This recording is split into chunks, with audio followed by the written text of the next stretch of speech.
help you? Where's your phone? In the office. I need some change. Yes, sir.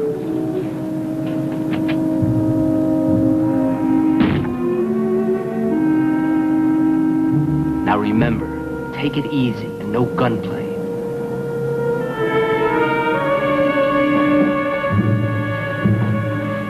Okay, mister. Forget the change. We want it all.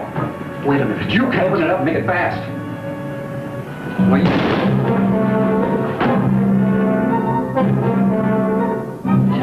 Well, I told you no gunplay. I didn't know. I thought the old coot was going for a gun. Never mind that. Let's get out of here.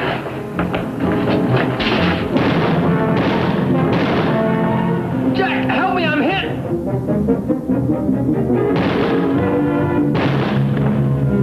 Jack, help me.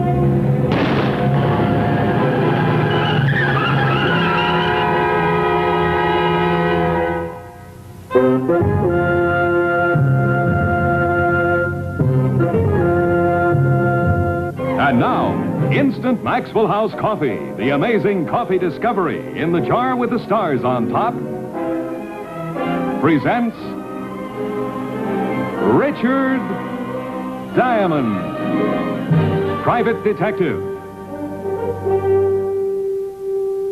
Starring David Jansen.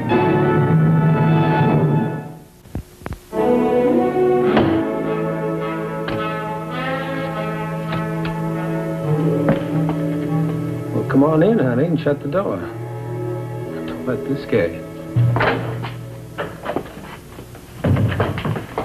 You're Mr. Diamond, don't you? That's right. My name is Marilyn. Marilyn Milhone. Well, it's very nice to know you, Marilyn. Would you like to sit down? Oh, thank you. Now, what can I do for you? I believe you were a friend of my brother's, Jack Milhone. You're Jack's kid sister? Mm-hmm. Well, how about that?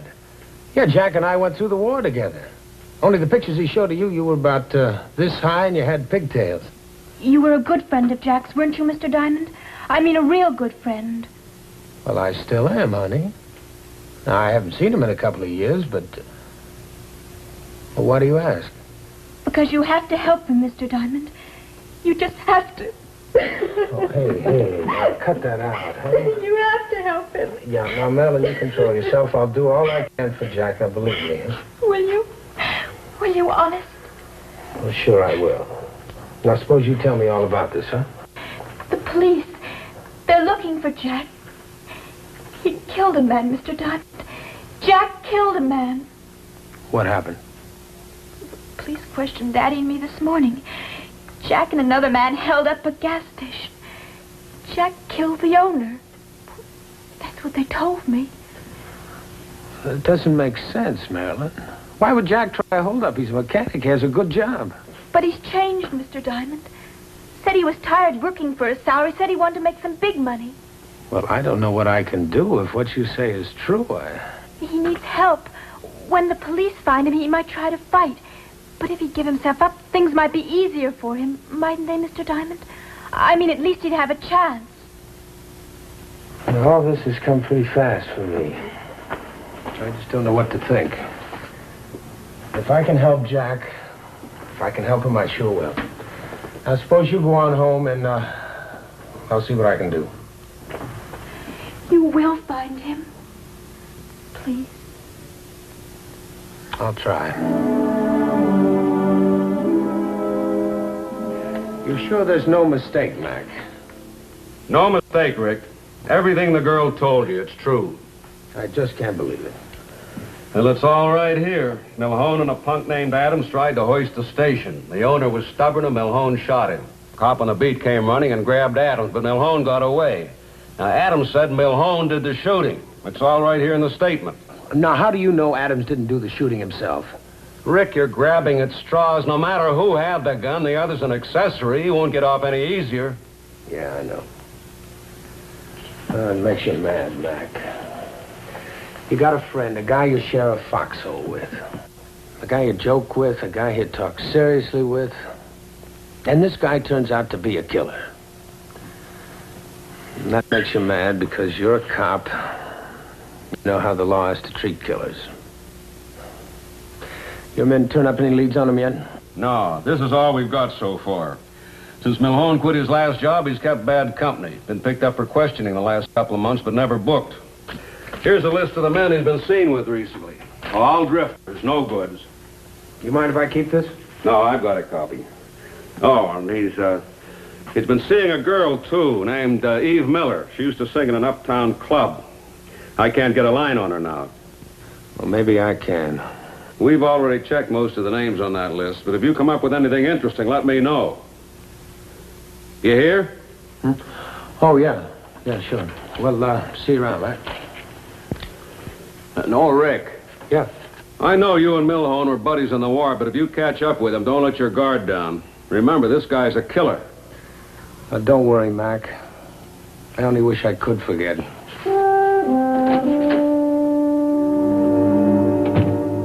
I decided to save the names on Lieutenant McGo's list for last. I had a friend, Bill Blake, who was a pretty good source of information. He was an ex-con who was making an honest living pushing a hack. Oh, hi, Rick. Bill, you know where I can find Jack Milhone? Gee, I'm sorry, Rick. I wish I could help you, but, say, just a minute. The last time I heard, Milhone was running around with a dame by the name of, Eve Miller. Eve Miller. You know where I can find her? Not exactly, Rick. You see, I never met her. But it seems to me that she used to work in one of those small nightclubs uptown. That's the only thing I have to go on. I guess I might as well check it out. Well, you got yourself a fare. Okay.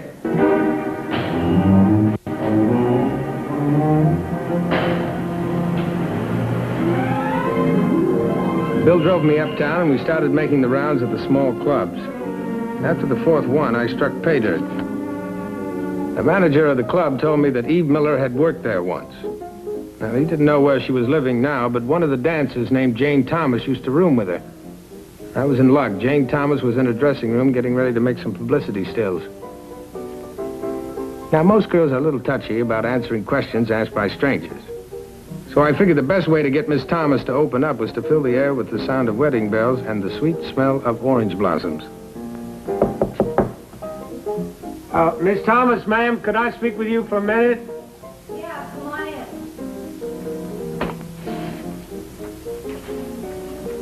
Oh, excuse me, ma'am. I didn't know you weren't dressed. All right, funny man. What do you want? My name is Thurlow Anderson, and I'm from Texas. So where's your cowboy hat? You see, people are always making bad jokes about the clothes we Texans wear. And, well, when I got into town, I went over to one of those shops on Madison Avenue, and I bought me this suit. You like it? What do you think this is, a fashion show? Say what you gotta say and get out of here. Oh, well, ma'am, I thought maybe you could help me find Miss Eve Miller. What do you want to see her for? Well, it's like this, ma'am. Miss Eve sang once in a nightclub in Sweetwater, Texas. That's my home.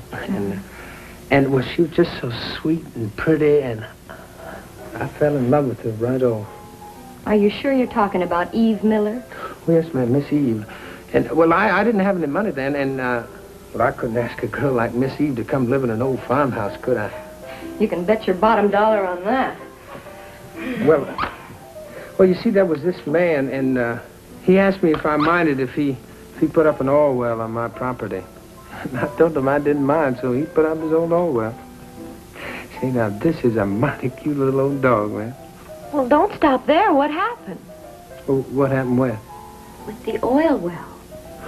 Oh, shucks, there wasn't any oil in that old oil well. Oh, swell. But then one day, well, that man, he was a persistent cusser. And one day he put a well out in the South 40, and it was a gusher. And, we got 6, 7, 8 wells. And that's why I thought that maybe Miss Eve would consent to be my bride. Well, you know, mister, I think maybe your figuring is right. Well, that's why I thought maybe if you'd give me Miss Eve's address, I'd be mighty obliged. Well, Eve didn't want me to tell anyone where she'd moved to. But you're sort of special, and I'm sure she'd want to see you. Oh, I just had a thought, ma'am. Now, she ain't married, is she? No, but... That's a relief off of my mind. But she has a boyfriend named Jack Milhone. Well, I sort of expected that, ma'am, because, well, a girl as pretty as Miss Eve's bound to have a boyfriend. Eve's changed a lot since you knew her. This Milhone, he's a pretty tough guy. Son, that don't scare me. And if I could just have Miss Eve's address, I'm mighty anxious to see her again. Oh, sure. Oh.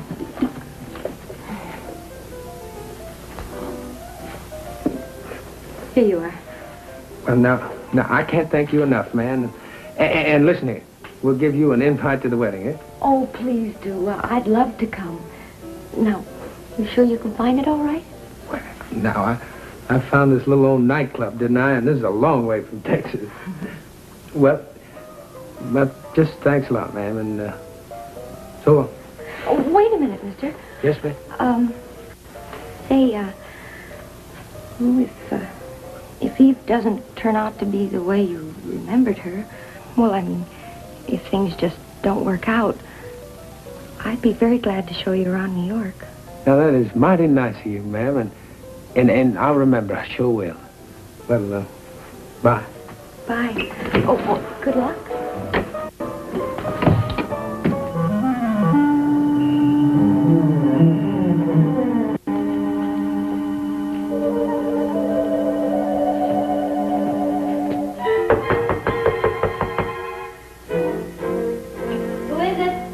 Western Union. Slide under the door. I can't. It's a singing telegram. That's a big joke. Well, now, honey, you open the door and we'll both laugh. Okay, what is it, Bud? I don't know you. Well, you do now. Do you mind if I come in? Yeah. What are you selling? What are you buying? Look, I got no time for a wiseacre. Just a minute, Eve. Suppose I told you I wanted to help a friend of yours. Suppose I was serious. What do you mean? Jack Milhone. He's also a friend of mine, and he's in trouble. And you really want to help him? That's right. Let him in, Eve. I believe him.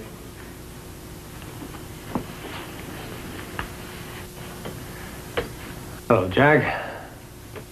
Hello, Rick. It's been a long time. Yeah. Yeah, too long. You figure this is a good place to hide? It's the only place I can hide. Till I get my hands on some dough. Are you serious, Rick? You really want to help me? Yeah. Good guy. I need some dough. Can you get me some dough? And Jack, the best way I can help you is to get you to give yourself up. And I thought you said you were my friend. That's the only reason I let you come in here.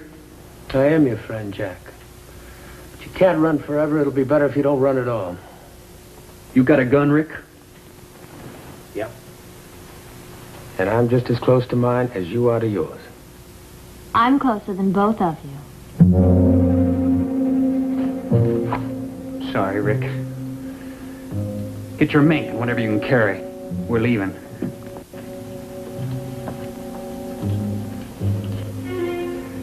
I'm sorry we can't talk about old times, Rick. I'd like to talk about the filling station attendant, the guy you killed. Look, don't hand me any speeches. Now, I had to do that. He tried to stop us. That's your only reason? You're not sorry? I'm sorry I got mixed up in this. I'm sorry there's cops on my tail. Now, Jackie boy, your sister was right. You really have changed. You darn right I've changed. I got tired of slaving under the hood of a car for $60 a week. I like clothes like this. A dame like that. Look, I've always liked you, Rick. But I know what I want, and I know how to get it. You live your life, and I'll live mine. I'm ready. Okay, let's have the wallet. Now, Jack, listen. Don't give me any speeches. Just hand her the wallet. Count it. 10, 20, 30, 3, 4. Well, there's only 34. Rupert said we'd need at least 100. You can talk Rupert into making up the difference. After all, he's your brother. You go over and see him at the merry-go-round. I'll join you there later. Now, you're making a big mistake, Jack. Come on, hurry up. Sorry, Rick. We needed a head start.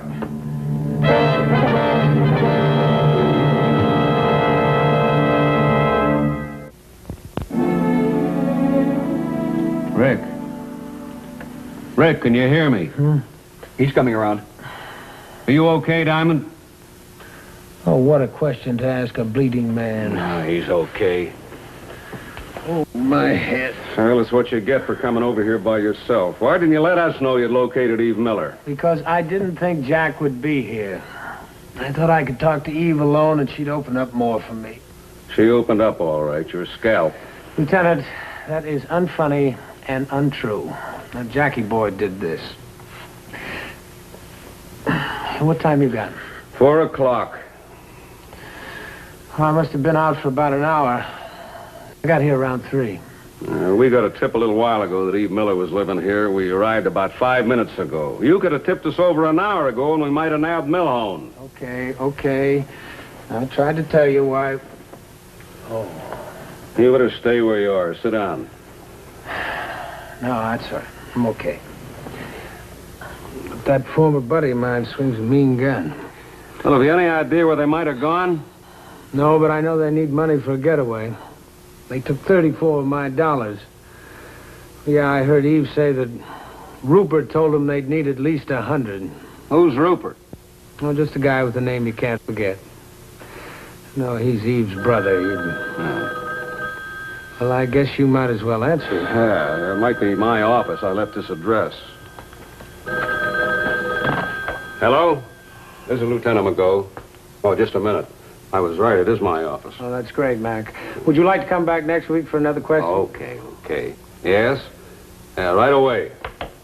New case? Same case. They just picked up Eve Miller trying to pawn a mink coat. Let's go and talk to her. Be my guest. I've told you I don't know. Now, listen, you were with Milhone an hour ago. The two of you left your apartment after he slugged Diamond. Where did you go? I forget. You and Milhone needed money to get out of town. Now, you left him somewhere while you tried to pawn a mink coat. Where were you supposed to meet him? It escapes me. Rick, what was that you started to tell me about her brother? Well, Eve said Rupert told Jack and her they'd need at least $100. Was Rupert going to arrange her transportation out of town, Eve? Go ask him. Fine. Where is he? Finding people is your job, not mine. Why don't you let her cool off in the cell a while, Mac? Yeah, I guess maybe I should. Give you a chance to think, Eve. Think of how the judge is going to feel when he finds out you helped a murderer escape. Riker? Come on. We'll give her a half hour. And then we'll grill her, but good. Edwards, see if we've got anything in the files on Rupert Miller. Yeah, right now. Say, Mac, Milhone told Eve that he'd meet her and Rupert at the merry-go-round. There used to be a bar on 3rd Street by that name. Oh, there are about 7 of them around town. 2 or 3 more they call carousels. I'll have them checked out. Yeah, well, I'll do a little checking myself. Now, if we can get Rupert, we ought to be able to lay our hands on Jack. Yeah. I hope that whack on the head convinced you, Rick. If we do catch up with him, it's liable to get pretty rough. Yeah. Well, what about his kid's sister? You promised her we'd bring him in alive. Well, I tried, and I'll try again. Yeah. Oh, okay. Nothing in the record about Rupert Miller. I guess I better get the boys out on the merry-go-rounds. Yeah, I'll see you later. Oh, just a minute, Rick. If you turn up anything interesting, you're going to tell me now, aren't you? That I will. Yeah. And if I'm not lucky, don't you wait up, Dan.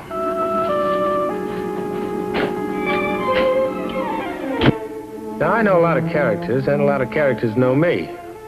But nobody seemed to know this character, Rupert Miller. But then I got lucky when I found Breezy Jones in a penny arcade. Got any free games going, Breezy? Hiya, Ricky boy. Man, look at that score. I'm a whiz at this game, I tell you. Yeah, well, tell me something else, Breezy. Tell me where I can find a guy. Ah, Ricky. Not me. You know me. I don't sell info. Too many of my pals start mistrusting me. Well, just this once, Breezy. Here, I'll finance you to a day of games. Ah, Ricky. And look at that score. This guy's name is Rupert Miller.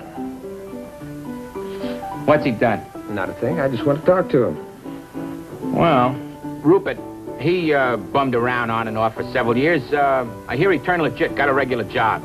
Pal of his named Tommy bought a business and gave Rupert a job. This pal on a bar called the merry-go-round? bar? No, I bought one of those kid joints. What? A kiddie joint. You know, a place where they got kiddie games, rides, train swings, and all that stuff there. A merry-go-round. A real one. Sure, I think there's a merry-go-round there, too. It's on Mulberry Street, near 5 Points. Well, thanks, Breezy. There you go. I'll see you around. Thank you, Ricky. You're a sport. A real sport. I called Mac, he picked me up, and we drove out and toward 5 Points. It was almost 5 when we reached the kiddie land. Okay, play on.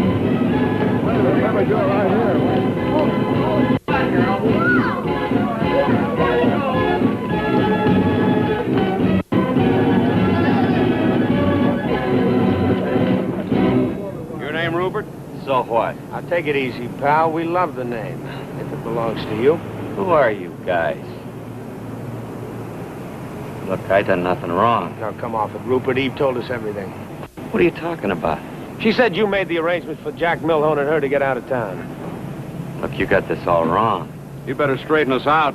Okay, but you gotta understand I was just trying to help Eve out. She called me and asked me to pick up a second-hand car for her. I was only trying to help my sister out. You get the car yet? Yeah. You turn it over to Milhone? No, he and Eve said they'd dig up the dough to pay for the heat, meet me here in front of the merry-go-round at 5:30. Well, Eve won't make it, but Jack might.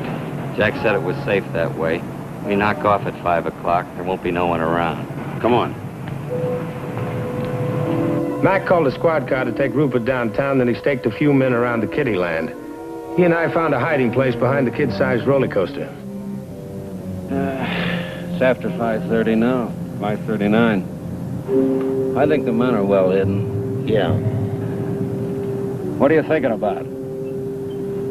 Can't you guess? Yeah.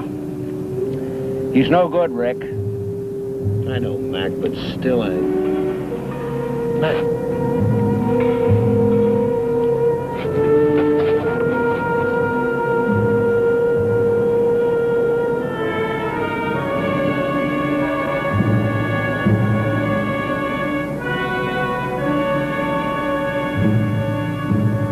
Hold it, Milhone!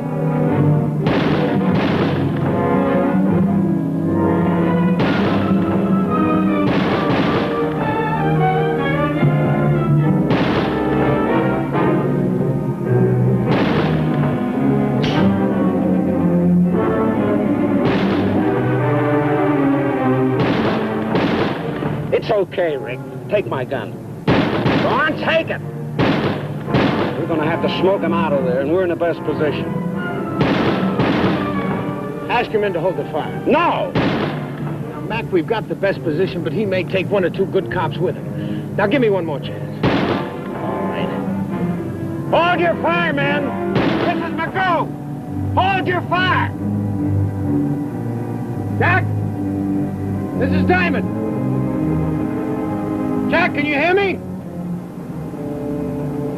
I hear you, Rick. Come on.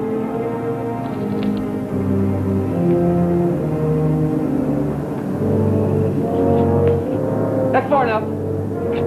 You come any closer, you drop that gun by your side. I'll drop it if you drop yours. You can talk from there. Now, give it up, Jack. You're surrounded. You haven't got a chance. Let them take me. They'll pay.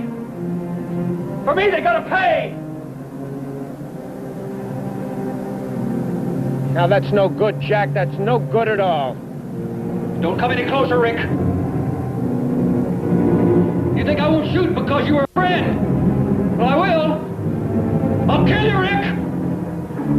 You don't believe me, do you? You don't believe me? Well...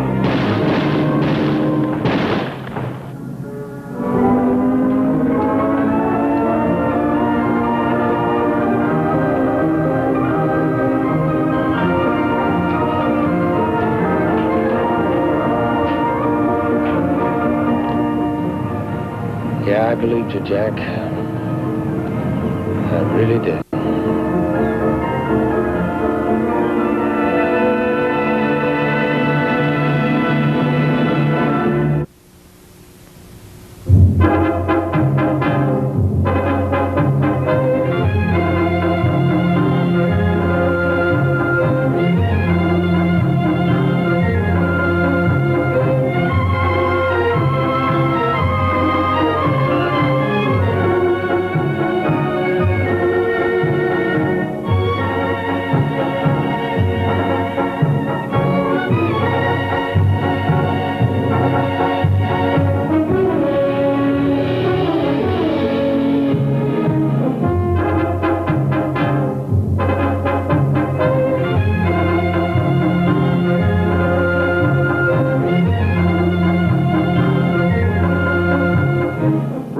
Tune in again next week when Instant Maxwell House Coffee brings you another adventure of Richard